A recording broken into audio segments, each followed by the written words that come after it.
Buenas compañeros, pues nada, aquí estamos en un nuevo vídeo. En este caso, pues vamos a volver a la genética porque quisiera hacer realmente una revisión del análisis que hice en el anterior, ya que he estado mirándome el segundo vídeo de Agustín Floreado. He intentado aplicar lo, lo que el mismo análisis que hicimos en el primero y realmente creo que al yo no tener ni idea de canto, pues hay una disyuntiva que yo no sé resolver.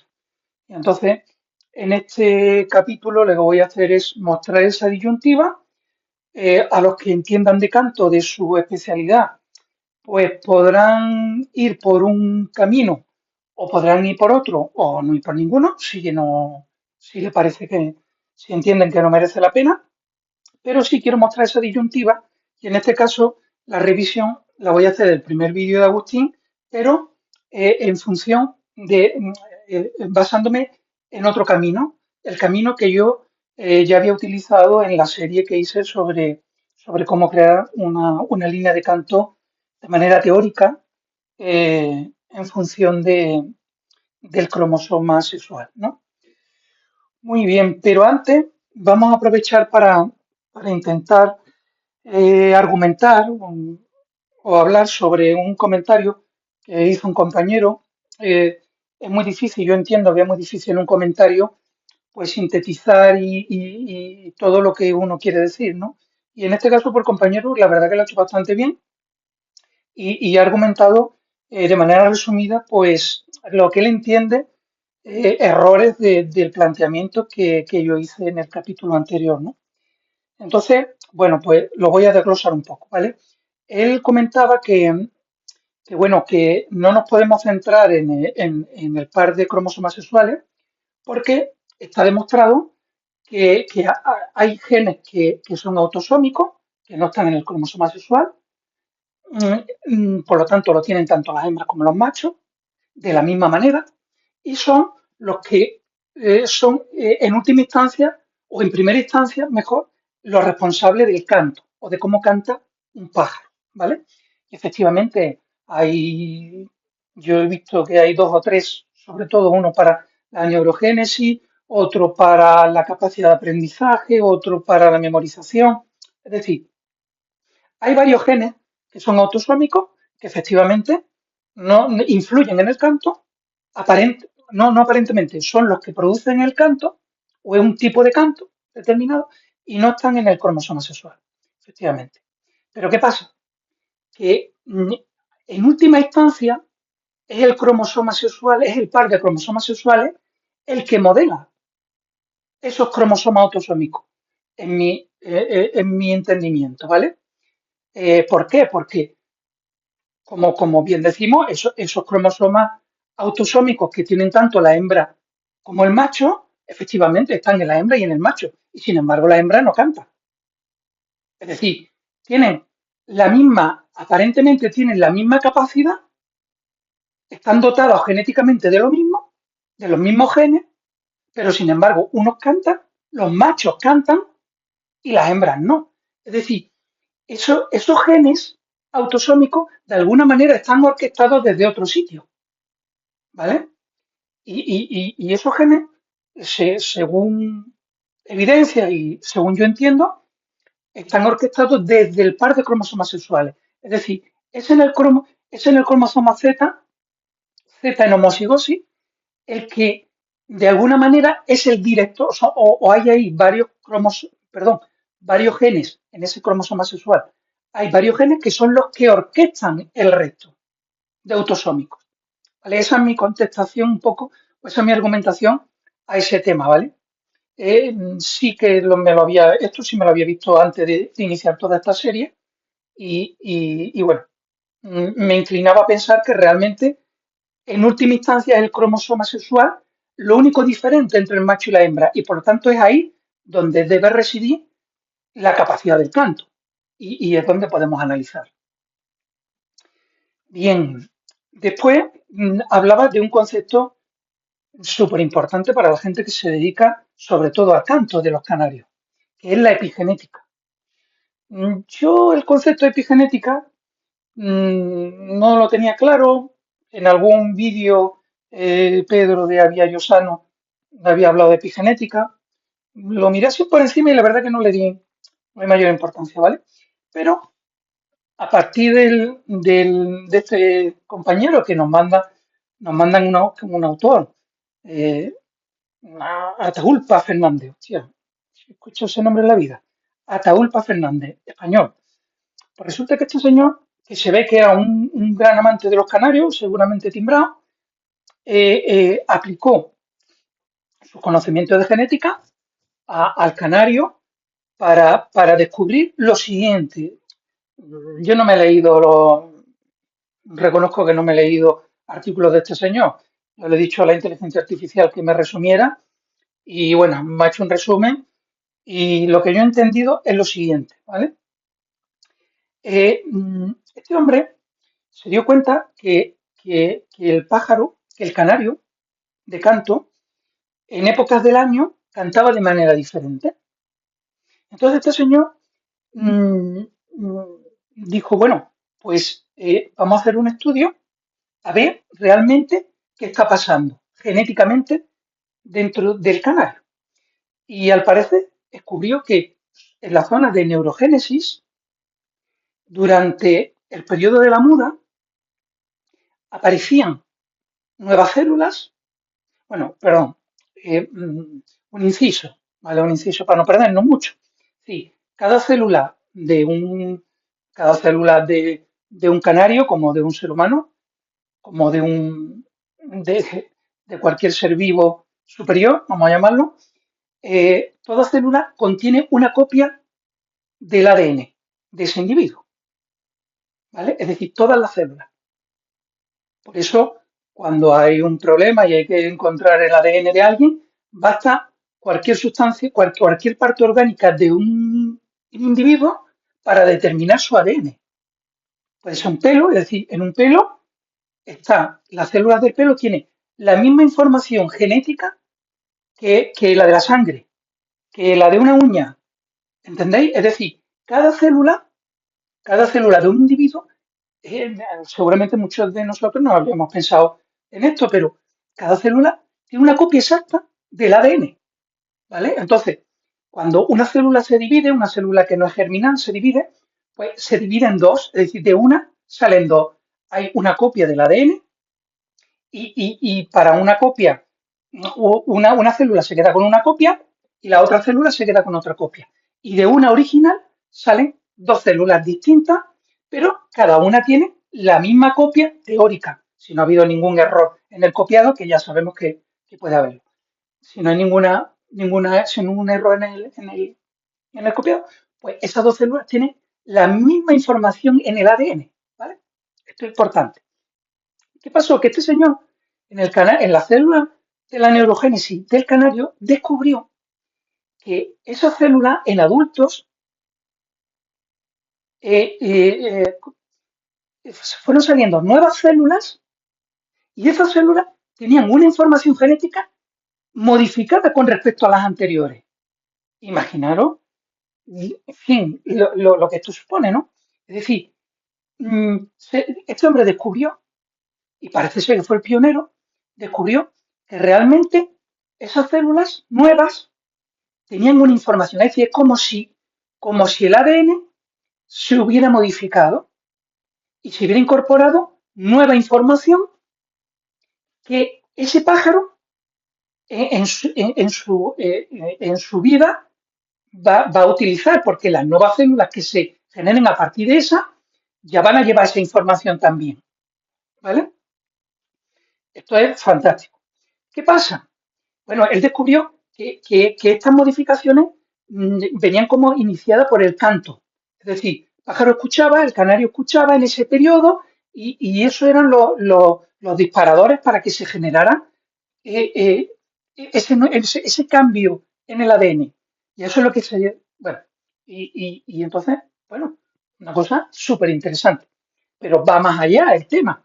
¿Por qué? Porque se descubrió, no sé si lo descubrió él o ya sucesores, descubrieron que ese cambio en el ADN llegaba no solamente a las células de la neurogénesis, sino que también llegaban a las células germinales, con lo cual la descendencia de ese pájaro ya iba a tener incorporada de nacimiento esa modificación del padre o de la madre.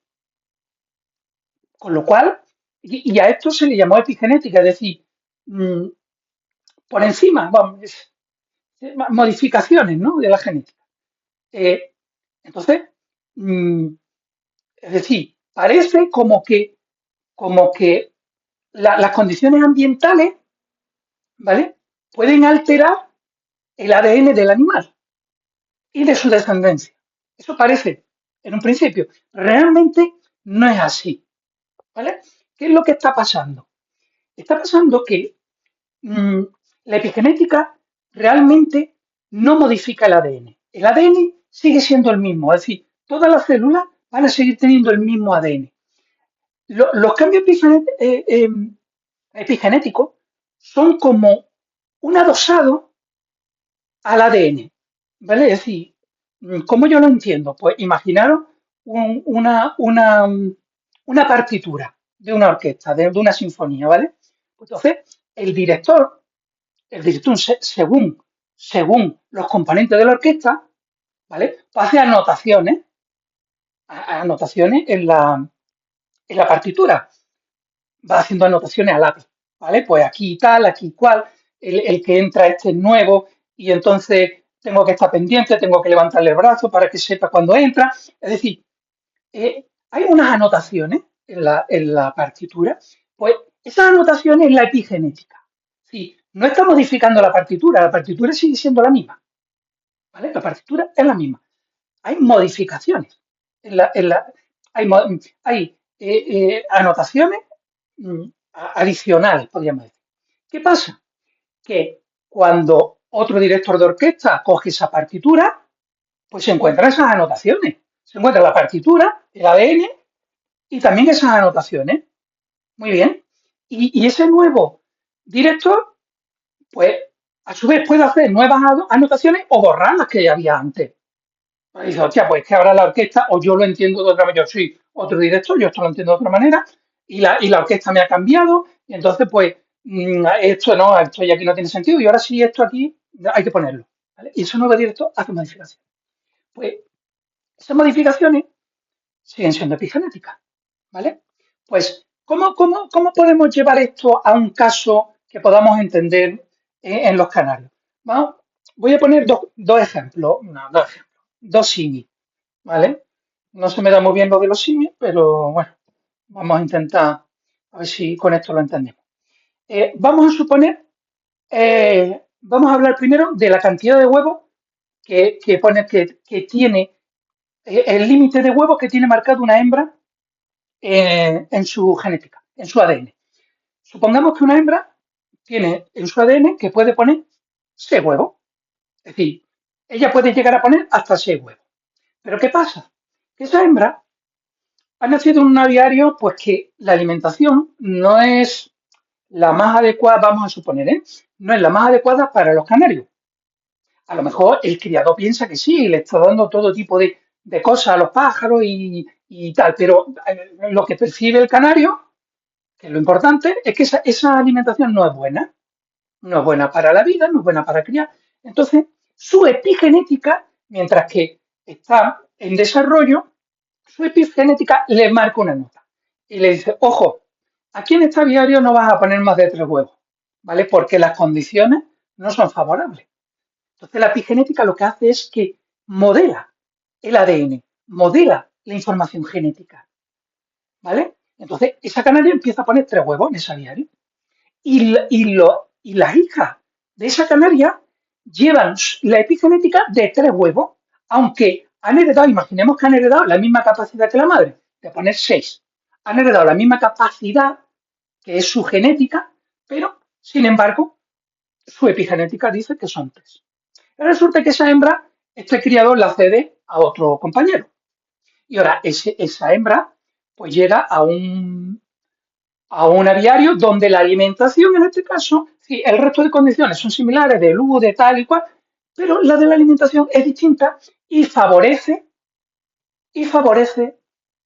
la cría y el desarrollo de los canarios. Entonces, su epigenética borra lo de 3 y dice, bueno, aquí podemos llegar a 5 huevos. Y entonces, esa canaria empieza a poner 5 huevos. Pero es que incluso la madre, si la llevamos también a ese diario, va a empezar a poner 5 huevos, porque las condiciones han cambiado y su epigenética va a cambiar. ¿Vale? Esto, esto para los criadores en general es muy interesante, pero para los criadores de canto todavía mucho más. ¿Por qué? Bueno, queda claro, es decir, la epigenética nunca va a conseguir que la canaria ponga más de 6 huevos, porque 6 huevos es lo que tiene marcado en su ADN. Entonces, no va a ser capaz de poner nunca, por mucha epigenética que favorable que tenga esa canaria, nunca va a poder poner más de 6 huevos, nunca va a poder poner más de su límite genético, no va a poder. Sin embargo, la epigenética favorable sí va a ayudar a que la genética se exprese de la manera más máxima posible, podríamos decir. ¿Vale? Creo que el concepto ha quedado claro bueno, vamos a ponerse el otro ejemplo en cuanto al canto, ¿vale? Se comenta mucho, es decir, pues alguien adquiere un campeón, ¿no? Un pájaro que canta muy bien y lo lleva a su aviario. Y en su aviario es un aviario mediocre. Entonces, se sabe que ese pájaro en 2 años va a cantar de manera más o menos mediocre. ¿Por qué? Aquí nos tenemos que hacer la siguiente pregunta. Es decir, ¿por qué cantan los canarios? Eso es fundamental, entender. ¿Por qué cantan los canarios? ¿Vale? Parece ser que cantan por 2 motivos. El primer motivo es para defender territorio de otros canarios, machos. ¿Vale? Y el segundo motivo es para atraer hembras. Al parecer, se ha demostrado que la hembra elige machos por la complejidad de su canto. Es decir, esto tiene que ser un mecanismo de la naturaleza en el que la hembra, un canto más complejo indica que el macho es más fuerte, más grande, que va a defender mejor a las crías y 1500, ¿vale? Es decir, lo que la naturaleza ya ha dicho. Entonces, ¿qué hace ese macho que era un gran pájaro en el aviario original? Tenía que defender su territorio de otros machos que cantaban igual o mejor que él, ¿vale? Y entonces tenía que dar el máximo posible de él. Mientras que si tú lo llevas ese mismo pájaro a un aviario que es mediocre, pues su naturaleza, es decir, su economía de energía le dice, no es necesario que te esfuerces tanto en cantar. Tú, cantando un poquillo, ya va a ser mejor que el resto de lo que hay aquí. Entonces, invierte esa energía, por ejemplo, en la cría. No la invierta en cantar. Entonces, claro, hay que entender por qué los pájaros cambian. Porque, es decir, esto no va a favor esto no va a favor del criador, esto va a favor de la naturaleza. ¿Vale? ¿Qué pasa también con el tema de atraer a las hembras? Ahora resulta que yo, ese canario que me he traído del otro aviario, era nuevo, no había pisado todavía, y ahora yo lo meto con 5 hembras. En el nuevo aviario, este que hemos dicho que era mediocre, con 5 hembras. El macho a tope, gastando la energía en la cría. ¿Vale? Y ahora, sí, ¿qué incentivo va a tener este canario para cantar mejor? Si viendo que tiene hembra a disposición, tocándose los peringolos. ¿Qué necesidad va a tener de cantar? Bien, ni mejor, si tiene hembras a doquier, ¿vale? Y no un año, sino al otro año igual. ¿Qué le va marcando su epigenética? Tío, ni tienes por qué cantar mucho, bien, no te tienes que esforzar en el canto, y además no te preocupes de las hembras que las tiene a tu disposición. Entonces, pum, la epigenética le marca y le reduce su capacidad en el canto. No es que ese canario sea peor ahora, no, Es que las condiciones han cambiado. Y como las condiciones han cambiado, ese pájaro pues, pues se adapta a esas condiciones. Por eso es tan importante la epigenética. Porque yo no entiendo de canario y mucho de canario de canto, nada.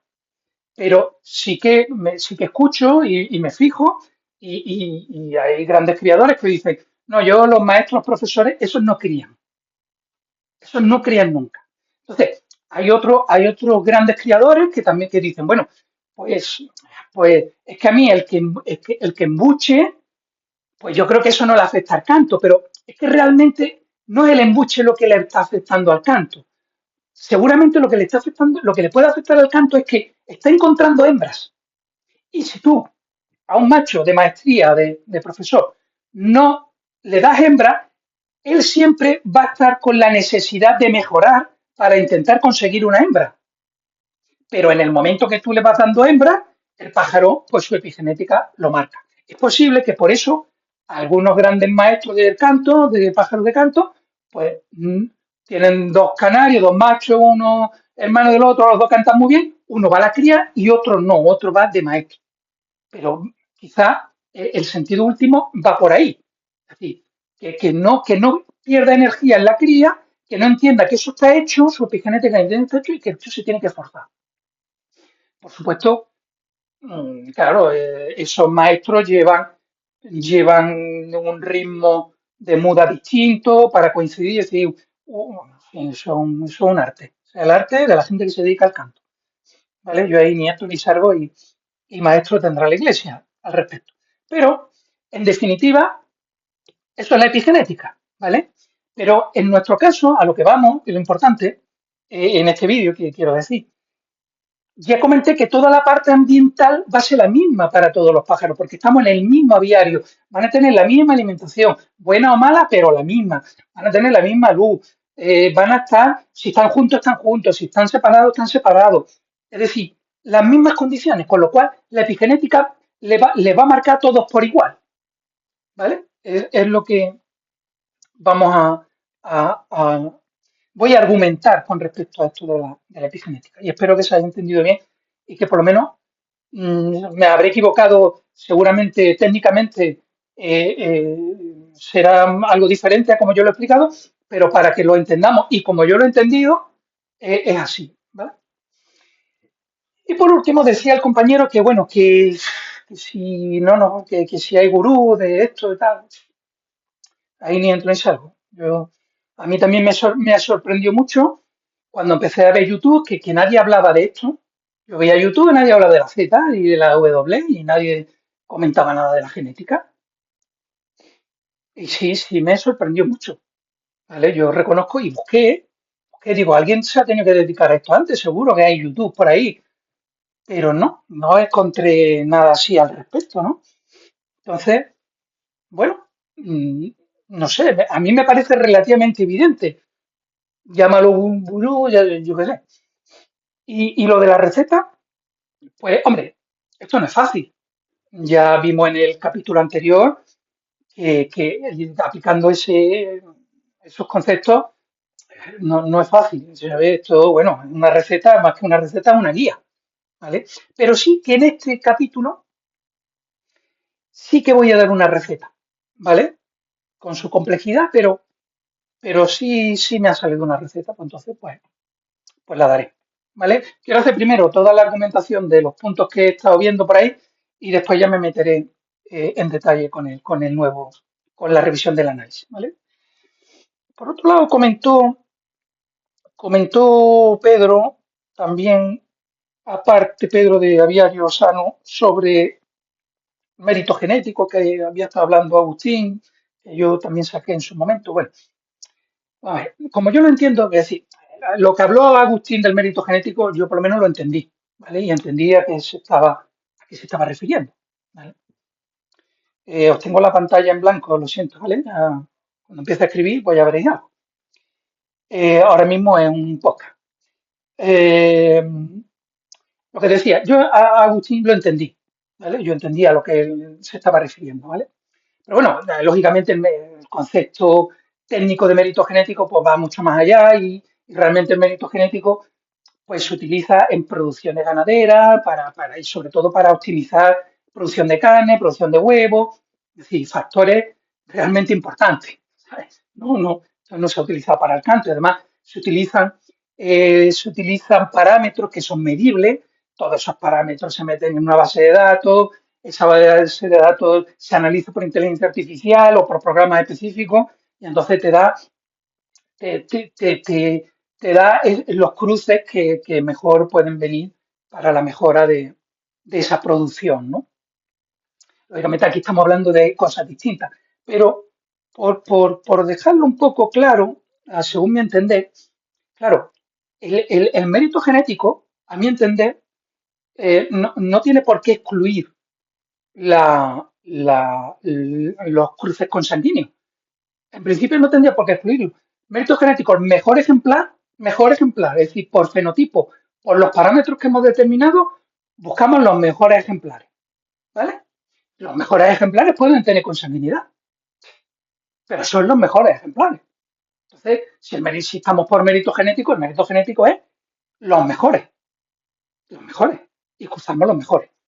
Si la población es grande, pues claro, no tenemos por qué acercarnos, pero poco a poco esa población se va a ir haciendo cada vez más consanguínea porque los buenos se cruzan con los buenos. Entonces, cada vez va a haber más consanguinidad en esa población de referencia. ¿Qué pasa? Que ahí realmente hay como dos conceptos de mérito genético. Está el máximo mérito genético, que es cuando realmente no tengo en cuenta la consanguinidad que hay y cruzo independientemente de todo, si cruzo el mejor con el mejor, venga de donde venga, y eso es un mecanismo para producir a corto plazo, es decir, para obtener el máximo mérito genético, pero eso lo hace a corto plazo.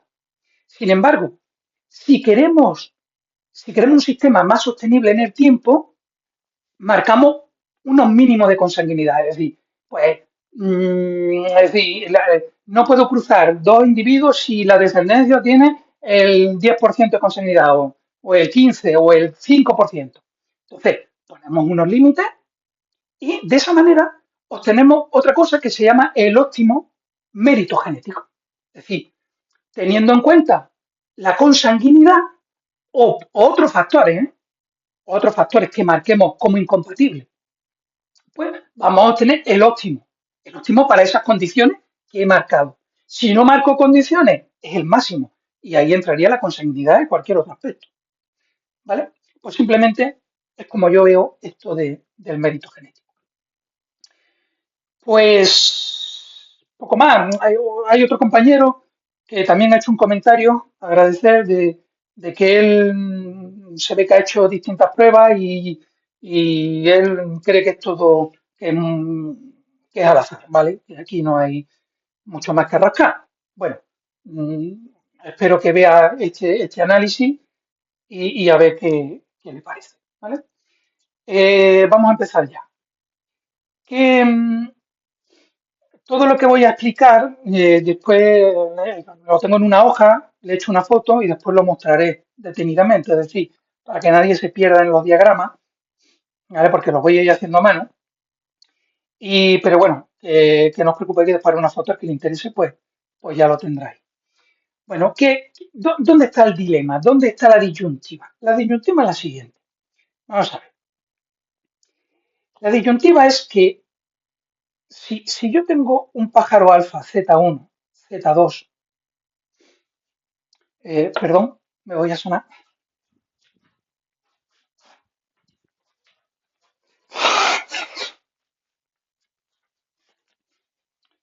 Perdón, lo que decíamos. Si tenemos un macho alfa, ZZ, lógicamente yo tengo que poner números.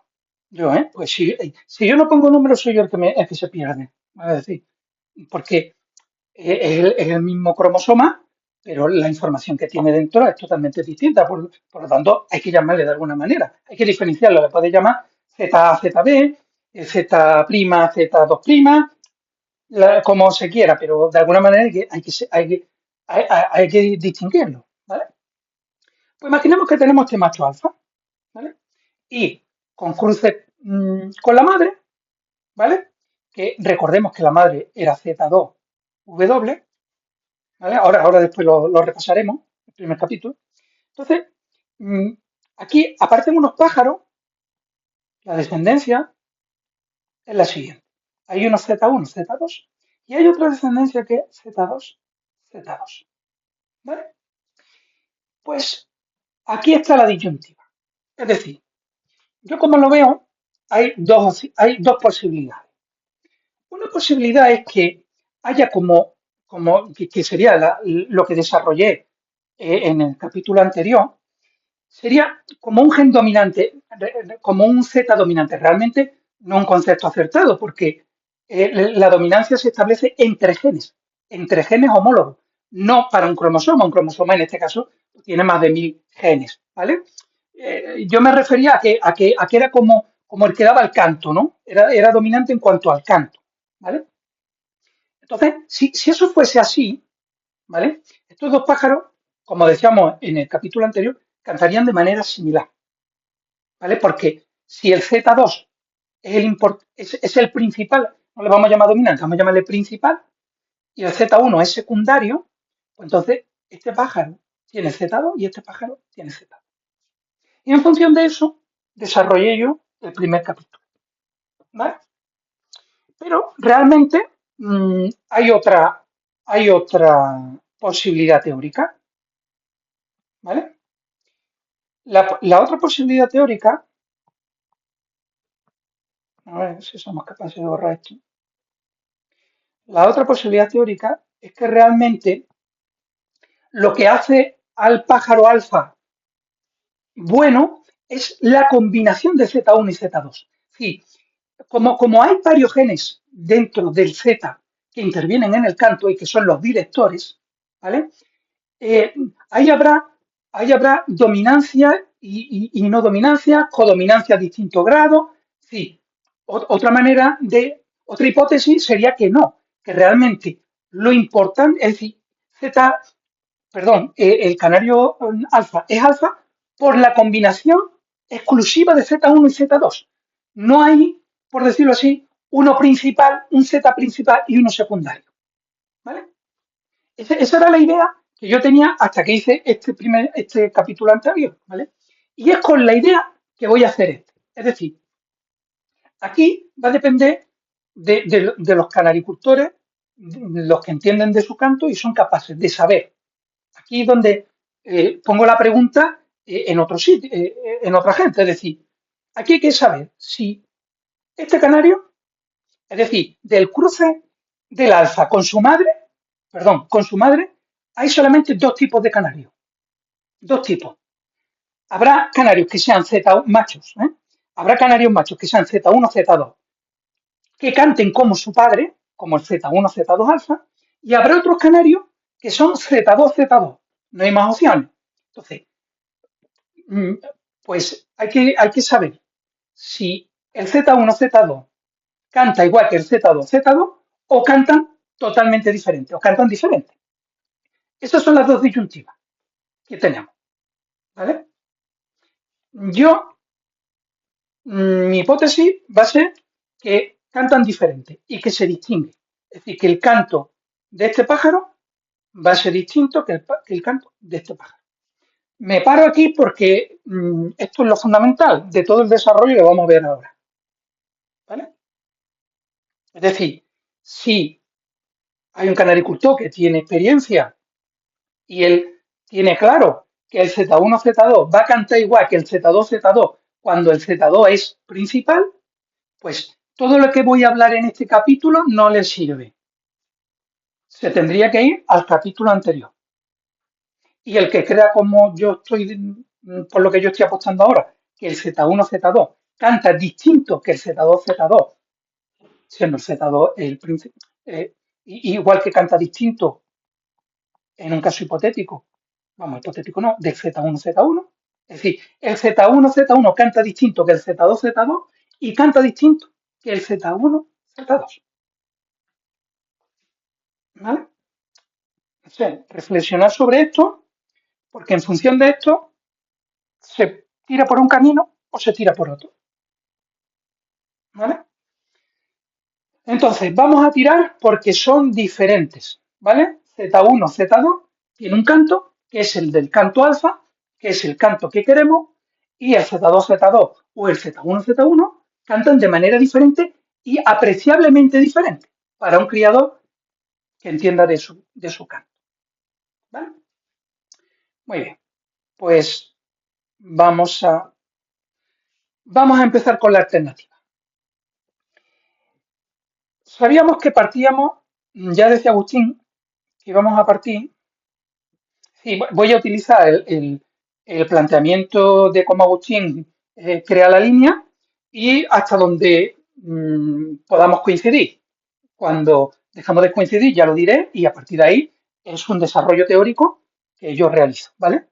Entendiendo que, como sabéis, yo no tengo ni formación en canto, ni conozco el canto, ni nada por el estilo.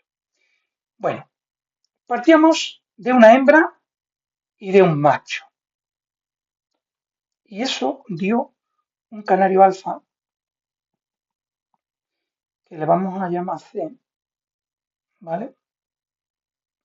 Dio un alfa, que era el bueno, ¿vale? Y esto tenía Z1. Le dijimos, como este era el bueno, pues le vamos a llamar Z1, Z2. Podríamos haber llamado como nos hubiera dado la gana, pero le hemos llamado Z1, Z2, ¿vale?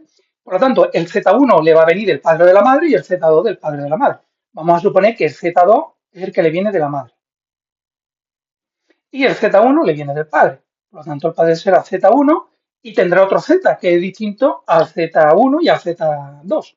Pues vamos a llamarle Z3. Sí, esto de ponerle numerito parece que no es muy complicado, ¿no? Y por otro lado, tenemos hermanas, ¿vale? Las hermanas, a ver si yo soy capaz de escribir aquí, las hermanas le vamos a llamar d sub 1 y d sub 2. ¿Por qué pongo d sub 1 y d sub 2? Porque hay dos tipos de hermanas, las que son V1, W y las que son, perdón, Z1, W y las que son Z3, W, porque vienen de este macho, ¿vale? Y de esta hembra, ¿vale? Las líneas de la hembra, las líneas que van de su madre las voy a obviar para no liar mucho el diagrama. Bueno, esto aquí y la otra iría aquí, ¿vale? Muy bien. Una diferencia ya con lo que comentó Agustín es que a mí aquí sí me interesaría tener no solo una hembra, una hermana, sino el número máximo posible de hermanas. ¿Por qué? Porque tenemos que intentar encontrar hembras que sean de los dos tipos. Si obtenemos pocas hembras, pues no vamos a tener la seguridad de que estén de los dos grupos, ¿vale? Son una pequeña diferencia, bueno, una diferencia con respecto a lo que había comentado en su método Agustín, ¿vale? Em, ¿qué hacemos ahora? Pues Agustín decía, pues ahora vamos a hacer un cruce de control, ¿vale? Una especie de cruce de control donde yo, el macho alfa, lo voy a cruzar con su madre. Le voy a llamar E, ¿vale? Aquí hay dos tipos de pájaros, Z2, Z2 y Z1, Z2, ¿vale? Y ahora, cada hembra, cada hembra la voy a cruzar con su padre. Cada hembra la vamos a cruzar con su padre, ¿vale? Y aquí voy a tener un tipo de pájaro, por ejemplo, si esta fuera Z1, ¿vale? Pues aquí voy a tener Z1, Z1, y aquí voy a tener Z, Z, Z, Z, hasta con la Z1 y la Z3. Z1, Z3, ¿vale? Y cuando cruce con la otra hermana, ¿vale? Cuando cruce con la otra hermana, me va a dar otro macho. Estoy cruzando con su padre también, ¿vale? Igual que con D1. Pasa que no quiero tirar las líneas. Después, como he dicho, que os voy a hacer una foto del diagrama que tengo en papel, pues lo vi. Y aquí me van a salir cosas como Z3, Z3 y Z1, Z3. ¿Vale? No, ni siquiera le voy a poner nombre, ¿vale? Pero eso es lo que nos va a salir. ¿Vale? Entonces, en este año, que este es el primer año ya, ¿vale? Esto es el primer año, ¿veis? Esto es el primer año, hemos hecho este cruce de control, ¿vale? Hasta aquí, vale. Entonces, de qué se trata? Es decir, si yo sigo esta lógica de los zetas, veo que lo que proponía Agustín no sale nada coherente, ¿vale? Es decir, pueden haber pájaros que sí, por ejemplo, aquí, cuando cruza con la madre, el 50% de los machos van a ser como el alfa. Muy bien, eso sí lo tenemos. Pero por el lado del padre, no vamos a obtener nada que tenga un Z1, Z3, perdón, Z1, Z2. No, porque el Z2 no entra en juego. Entonces, por muchos cruces que hagamos con ese macho, nunca vamos a obtener ningún pájaro que por genética se parezca al alfa. ¿Vale? Esto es un cálculo teórico, ¿vale? Es un análisis teórico. ¿Qué pasa? Que entonces vamos a cambiar la manera de trabajar, ¿vale? Entonces, a partir de ahora, pues vamos a entrar en un análisis totalmente teórico, ¿vale? Haré alguna referencia a la línea de Agustín, de cómo lo montaba Agustín, eh, por si hay alguna similitud o hay algo, pero nada más. A partir de ahora, teórico.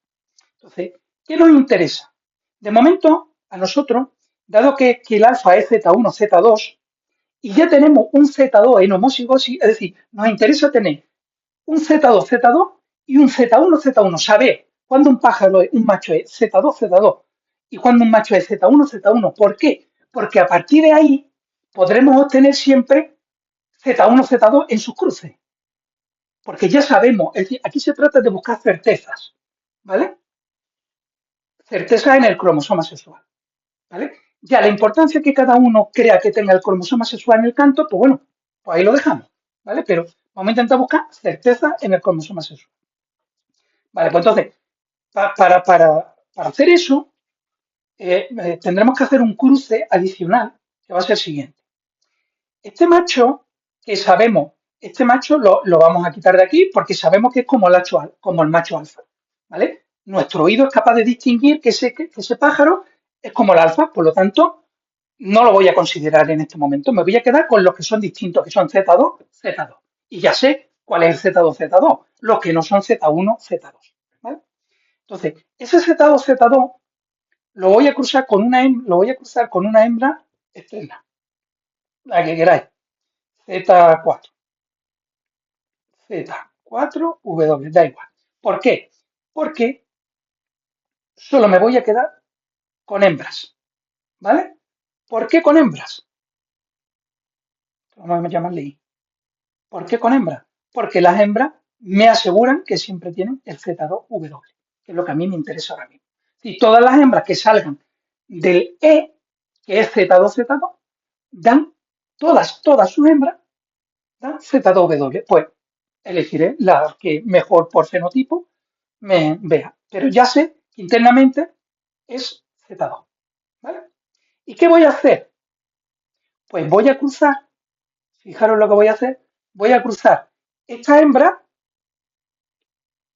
voy a cruzar esta hembra con los dos machos, porque no sé cuál es Z1, Z1 y Z2 y Z3, Z3. Yo sé que uno es de un tipo y otro de otro. ¿Qué pasa? Que, espérate, vamos a irnos para acá un poquito. Vamos a irnos para acá un poquito. Este macho aquí, aquí hay Z1 y Z1 y Z1 y Z3. ¿Cuál sé yo el que está en homocigosis? Porque el Z1, Z3 canta como el padre, canta como el A. Ese sé que no es, ¿vale? El Z1, Z3, es decir, en ese cruce había dos tipos, Z1, Z1 y Z1, Z3, no hay más. Por lo tanto, todos los que canten como el padre son Z1, Z3, porque tienen su misma genética. ¿vale? Entonces, los podemos quitar y quedarnos solamente con el Z1, Z1 o con el ZE, Z algo, pero ese algo es el mismo. Y cuando va por el tipo D2 pasa lo mismo. El 50% canta como el padre, por lo tanto, también lo podemos separar. Y nos quedarán unos pájaros que canten de manera diferente al padre y también diferentes del Z1, Z1. Ya dijimos que esos pájaros cantan diferente, tienen información genética en el cromosoma sexual distinta. ¿Vale? Pues entonces, esos dos tipos son los que vamos a cruzar con hembras y me da igual que sea la misma o que sean distintas. Todas las I van a tener eh, el Z2. Y vamos a ver qué tipo de macho nos da aquí. Aquí teníamos la hembra es Z2, ¿vale? Vamos a ponerlo aquí debajo. El macho es Z1, Z1 y la hembra es Z2, Z1. ¿Qué está pasando aquí? Que aquí la descendencia va a ser todo Z1, Z2, Z1, Z2. Es decir, el 100% va a cantar como el alfa o parecido al alfa. ¿Y qué pasa por aquí? Aquí hay un Z3, Z3 con una hembra Z2. Pues aquí me van a salir pájaros Z2, Z3, Z2, Z3. 0% como alfa. Por lo tanto, tengo claro ya por dónde venía Z1, que Z1 viene por F, no viene por el que deja en blanco, ¿vale? De esta manera lo hemos determinado. ¿Sí? Esto era la primera parte, esto es lo importante en la primera parte, tener pájaros del tipo F, que sean Z1, Z1, y pájaros del tipo E, que sean Z2, Z2. Eso es lo básico en este primer momento, ¿vale? Y lo hemos tenido de esta manera. Por curiosidad, si tuviésemos hermanos del alfa, los hermanos del alfa, si tuviéramos los hermanos del alfa, si hubiéramos identificado, los hermanos del alfa son Z2, Z3. Estos son los hermanos del alfa. Curiosamente, son los que salen aquí. El 100% de los que salen aquí. ¿Vale? Simplemente como dato curioso. Muy bien, pues hemos cumplido la primera parte. Bueno, la primera parte no, la primera parte no la hemos cumplido. Ya tenemos, vamos a la primera parte. Bueno, deciros como detalle que la consanguinidad, el factor de consanguinidad del E y del F es 0,25. Es una consanguinidad alta, ya dijimos que es alta. Una consanguinidad de 0,25, para que os hagáis una idea, es la misma consanguinidad de hermanos completos. Si el resultado de hermanos completos, perdón, el resultado de hermanos completos tiene un coeficiente de consanguinidad del 0,25. Pues lo mismo tiene esa E y esa F. Pero son pájaros de trabajo. ¿Vale? Esos pájaros, de hecho, no tienen ni la misma genética en el cromosoma sexual que el alfa. ¿Vale? Vámonos a otra hoja. Vámonos a otra hoja. Entonces, ¿qué sabemos hasta ahora? Hasta ahora sabemos que tenemos un E, que es Z2, Z2. Y tenemos un F, que es Z1, Z1. ¿Vale? ¿Cómo vamos a obtener nosotros campeones? Teóricamente. ¿Cómo vamos a obtener otra vez? ¿Qué vamos a hacer para obtener la genética del macho alfa? Pues, bueno, recordemos que esto estamos hablando del 0,25 consanguinidad. ¿Vale? Pues lo que vamos a hacer es que a este macho, ¿vale? Lo vamos a cruzar con una hembra, cualquiera, nos da igual, ¿vale? Llamarle G, que le habíamos llamado G, ¿vale? Y esto nos va a dar una hembra. que lo vamos a llamar I, como habíamos dicho. ¿Vale? ¿Qué tiene de peculiaridad esta hembra? Todas estas hembras tienen la peculiaridad que son Z2W, como ya me has visto. ¿Vale? Y ahora, ya tengo Z2. Si ahora yo hago al siguiente año este cruce,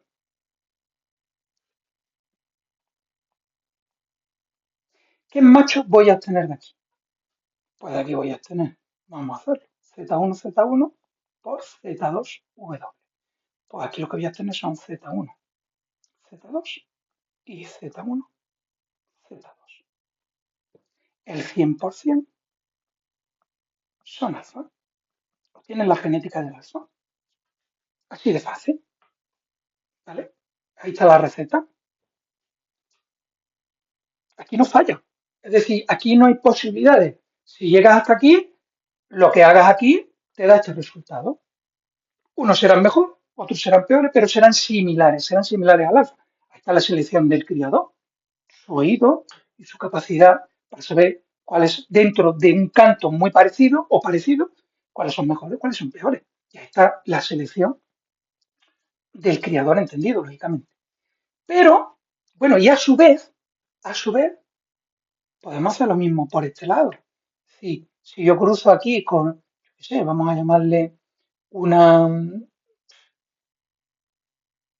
una hembra J, con una hembra J externa, que no tenga consanguinidad, la que sea, yo qué sé, H. Y esto me da una hembra J. ¿Qué característica tiene la hembra J? Que es siempre Z1W. Y entonces, ¿qué pasa si hago lo mismo? Desde aquí. Si hago lo mismo. Luego tengo lo mismo, el 100% de alfa. Ole, ole, ole, ole. Pero hay algo más interesante incluso. ¿Cuál es el factor de consanguinidad? Digo factor, es coeficiente, perdón. Cada vez que diga factor, recordad que es coeficiente de consanguinidad. ¿Vale? ¿Qué característica tiene, qué coeficiente de consanguinidad tiene este pájaro? Pues lo he calculado varias veces, ¿vale? Porque no llegaba no llego a creérmelo. ¿Vale? No llego a creérmelo. Pero realmente lo he hecho varias veces, no sé si después lo dejaré en la hoja que os digo está realizado con los caminos posibles y tal, y a mí me sale que esto tiene un factor, un coeficiente de consanguinidad del 0,06. Unos pájaros de concurso. Si con esta consanguinidad, que, está, que es un 6%, ¿vale? Estos pájaros son pájaros perfectamente, deberían ser pájaros perfectamente aptos para concurso. ¿Vale? Muy bien, ya hemos conseguido el objetivo de tener pájaros campeones. ¿Cuál es el problema? Es decir, ¿cuál es el problema? Realmente, que esto hay que mantenerlo en el tiempo, esto hay que hacerlo sostenible.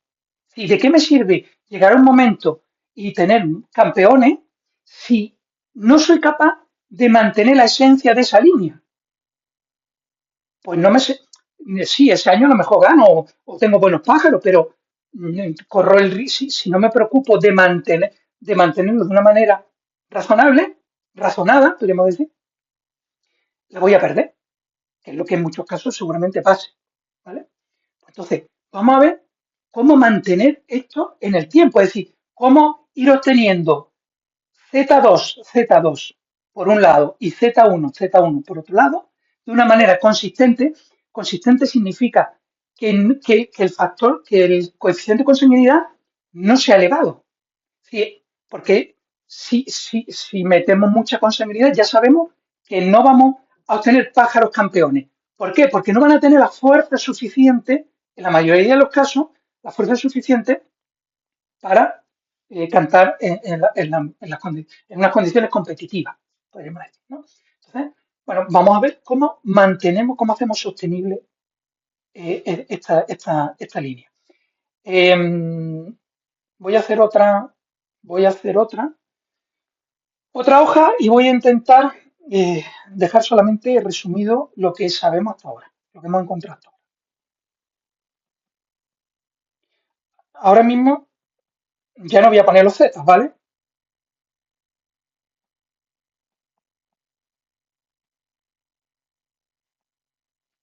Porque los z los sabemos. Esto nos dio ya un Z1, un C1, ¿por qué? Porque este vino cruzado desde aquí, ¿vale? Y este también nos dio un Z1 porque este venía cruzado desde aquí, ¿vale? Z1, Z1. Hasta ahora, esto es lo que tenemos. Esto era un Z1, Z1, esto era un Z2, Z2. Y a este nivel tenemos, bueno, las hembras somos que era un Z1W, y por aquí obtenemos un Z2W. Por eso siempre he comentado que cuando tú tienes controlada tu línea de esta manera, todas las incorporaciones tienen que ser con hembras y quedarse con las hembras de ese cruce, porque de esa manera las zetas que intentan introducir esas nuevas hembras no llegan a nuestra línea, ¿vale? Por eso está ahí el Z2 siempre. ¿Por qué? Porque yo L lo crucé con una hembra que era Z4, pero me quedé solo con las hembras. Por lo tanto, las hembras solamente tenían por un lado Z2 y por otro lado Z2. Es decir, sé que todas las hembras son Z2. ¿Entendéis, no? Sí. Meto una hembra, me da igual la hembra, la genética de la hembra que no sea consanguínea para que me aporte fortaleza a la línea, llamémosla de aportación, de variabilidad, de lo que sea. Variabilidad en este caso no, variabilidad en el resto de genes, pues sí, ¿vale? Entendemos el tema. Y ahora, ¿pero qué hacemos para mantener esto en el tiempo, para hacerlo sostenible? Pues parece relativamente fácil, ¿vale? ¿Qué hacemos? Realmente vamos a cruzar el E con otra hembra y nos va a dar una hembra que la vamos a llamar ISU1, ¿vale? ISU1. ISU1 también es Z2, por lo que acabamos de decir, ¿vale? Pero es diferente a la I, es decir, tiene madre distinta que la I de antes, por eso le he llamado I1, son distintas madres, no necesitamos utilizar la misma madre, son madres distintas para que no aporten consanguinidad adicional. Y ahora, ¿qué pasa si yo hago este cruce? ¿Qué pasa? Este cruce me da E1 y C2. Vamos a ver el cruce. Por un lado tenemos el C1, que ya sabemos que tiene la genética del macho alfa. Y por otro lado, I1, que sabemos que son Z2. ¿Vale? Puesto en machos nos da Z1, Z2 y Z2, Z2. Por lo tanto, volvemos a tener la genética del E. Le he llamado E1 porque son distintos pájaros. ¿Vale? Y ahí volvemos a tener la misma genética. Que sabremos diferenciarlo de los otros pájaros porque el Z1, Z2 es un C, es como el alfa, ¿vale? Por lo tanto, aquí, en este, aparte de obtener Z2, que lo necesitamos para mantener nuestra línea, volvemos a obtener pájaros alfa también, con los que podríamos competir. ¿Por qué? Porque aquí, a este nivel, el coeficiente de consanguinidad sube, pero se queda en el 0,1, en el 10%. En el 10%, señores. Hemos bajado del 0,25 que tenían estos al 0,1. Perdona, del 25% al 10%. Muy, muy, muy, muy interesante. Muy interesante. Un 10% es un factor de consanguinidad, un coeficiente de consanguinidad aceptable, podríamos decir. ¿vale? Aceptable. Si uno no quiere trabajar con consanguinidad y tal, y bueno, pues entonces no. Pero si somos razonables en cuanto al equilibrio entre calidad, es decir, entre un trabajo y la consanguinidad, pues tenemos que establecer unos coeficientes que entendamos no sobrepasar. Bueno, en este caso, 0,1.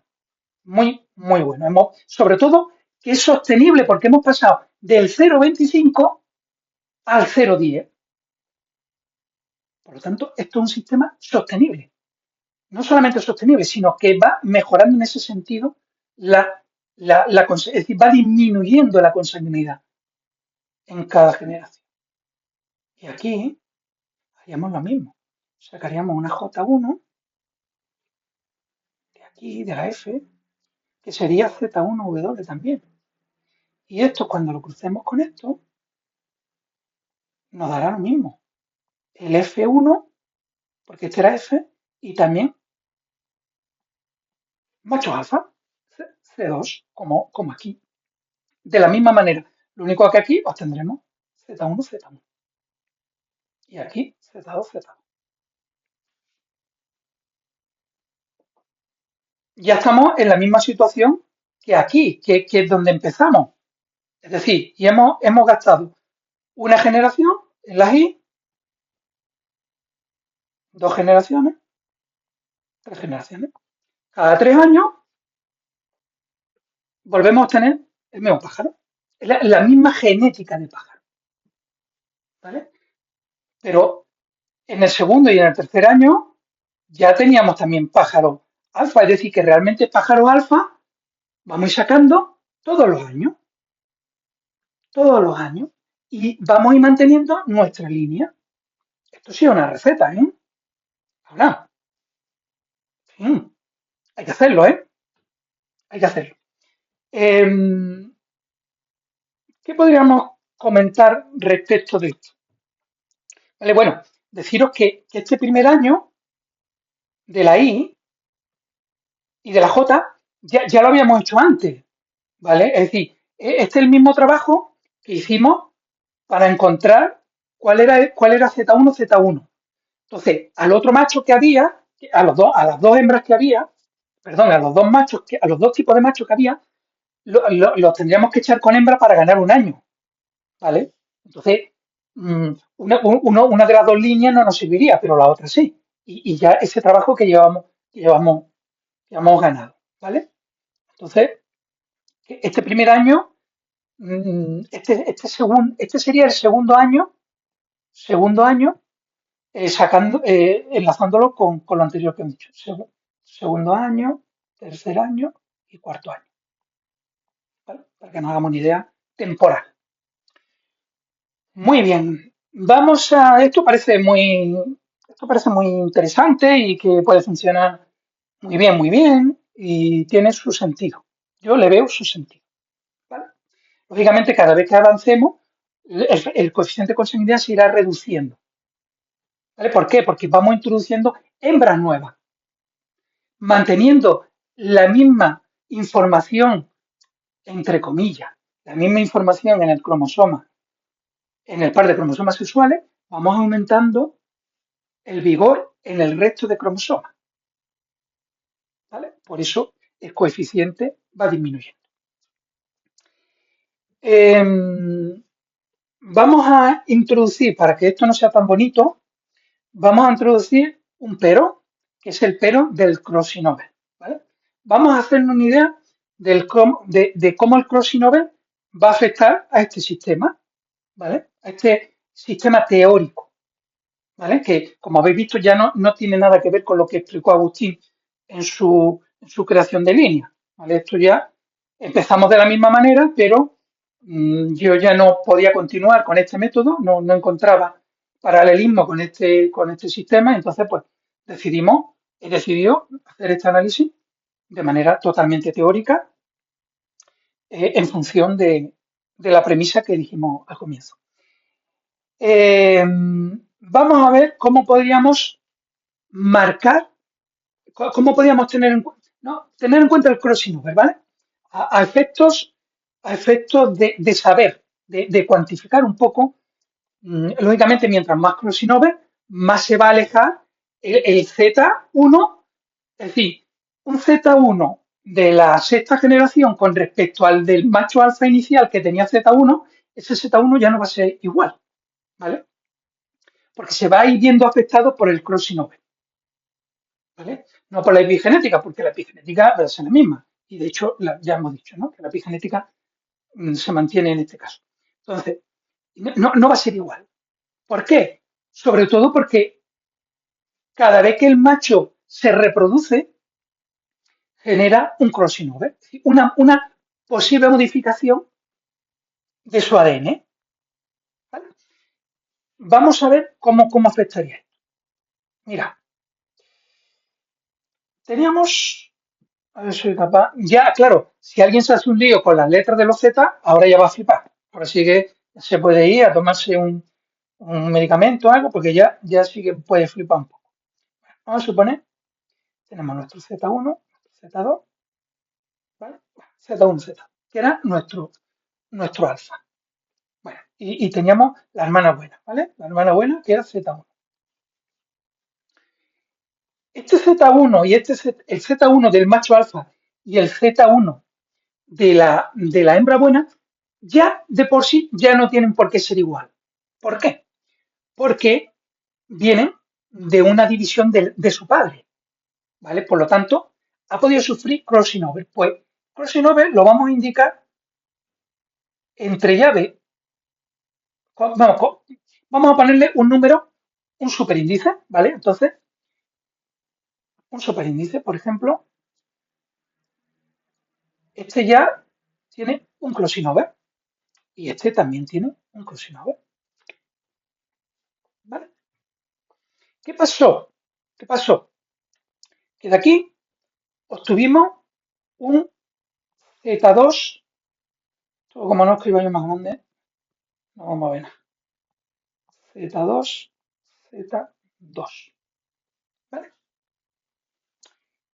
Como viene, como viene de su madre, su madre, que era Z2W, de la madre es decir, la descendencia de la madre no produce crossing over en el Z, porque no tiene otro Z con el que hacer este intercambio. Por lo tanto, el Z2 de uno de estos viene sin crossing over, pero el otro puede ser que ya lo lleve, ¿vale? Como aquí no tenía, pues aquí uno de ellos ya puede llevar un crossing over y el otro todavía no lleva, ¿vale?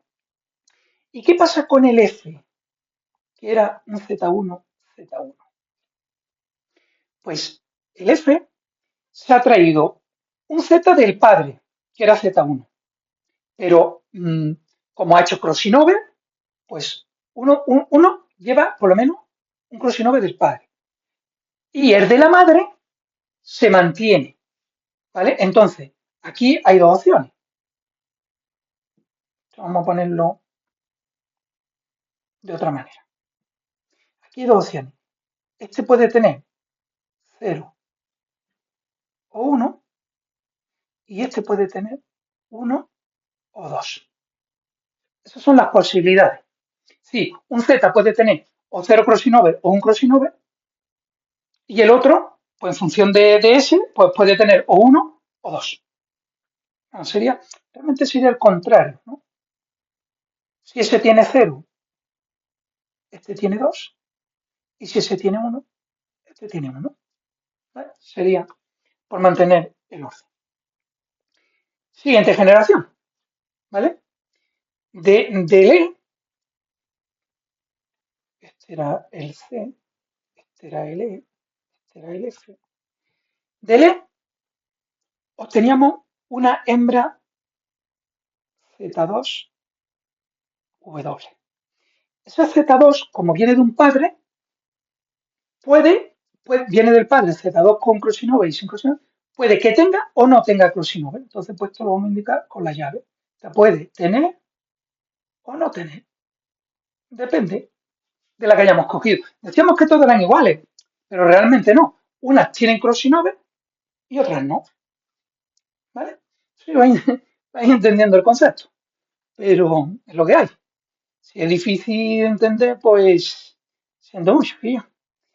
Y ahora cruzábamos este con este para darnos otra vez Z1, Z2, por ejemplo, ¿vale? Pues el Z2 de la hembra no sufre crossing over, por lo tanto puede ser o 0 o 1. Pero el Z1, que viene de un macho, sí lleva crossing over, por tanto, el crossing over aumenta. Donde era 0 ahora es 1 y donde era 1 ahora es 2. Y en el caso donde era 2 ahora ya puede ser 3 y donde era 1 ya puede ser 2. Pues esos son los posibles crossing over que lleva ese Z. ¿Vais entendiendo? ¿Vale? Pues así vamos bajando. ¿Vale? Y así, si tenéis curiosidad, pues podéis ir viendo cuánto crossing over hay. ¿Qué pasa? El crossing over, ¿cómo lo podemos identificar? Es decir, el crossing over no lo podemos identificar por el fenotipo realmente. O sí, porque los canaricultores que tienen un oído muy bueno, cuando sepan que todos los pájaros le van a salir Z1, Z2, saben el patrón que tienen que tener. Si ven algo que se sale de ese patrón, eso pueden intuir que tienen crossing over. Y esos son los que se van a ir apartando, no van a seguir en la línea, ¿vale? Porque esto se puede, todo este sistema lo hemos hecho con dos pájaros, pero de la misma manera se hace con otros dos y con otros dos. Y todos tienen los mismos Z, ¿entendéis? Es decir, se hace una línea, es decir, yo he trazado una línea, pero puedo hacer otra paralela con la misma información, partiendo de hermanos o de esos pájaros, ¿vale? Iniciales.